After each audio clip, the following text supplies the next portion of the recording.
नाशिकच्या रामकुंड परिसरातील एका वाड्याची भिंत कोसळल्याची घटना बुधवारी दुपारी 4 वाजेच्या सुमारास घडली। ही इमारत मागील काही वर्षांपासून धोकादायक झाली होती। बुधवारी या इमारतीचा समोरच्या बाजूचा भाग अचानक कोसळला। ही संपूर्ण घटना सीसीटीव्हीत कैद झाली असून आपण बघू शकतोय की ज्यावेळेस ही भिंत कोसळली त्याच्या अगदी काही वेळ आधी एक दुचाकी चालक तिथून जाताना दिसत आहे। तसेच दोघे जण शेजारी उभे असल्याचं दिसतंय।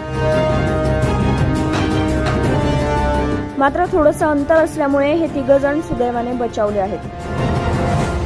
कदरू जागेवरची जे आहे जुनी इमारत उदासीन आखाडा त्यांच्या कोपऱ्यावरचा भाग कोसळलेला आहे आणि इथे रहदारी खूप असते, यात्रेकरू असतात, व्यापारी असतात, विदेशी दुकानं बी आहे, दुकानं वगैरे दुकानात रेलचेल राहते गिरायकांची।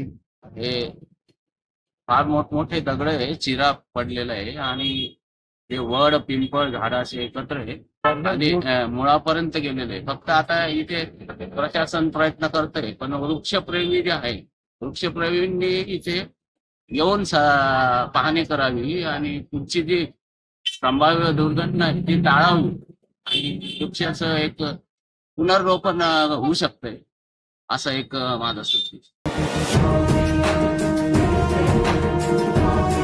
सध्या शहरात समाधानकारक पाऊस नसला तरी पावसाळ्याचे दिवस सुरू आहेत, त्यामुळे स्थानिक प्रशासनाने तसेच पुरातत्व विभागाने याची दखल घेऊन शहरातील मोडकळीस आलेले वाडे, इमारती यांची पाहणी करून योग्य ती कारवाई करण्याची मागणी नाशिककरांकडून होत आहे। 9 न्यूज महाराष्ट्र ब्युरो, नाशिक।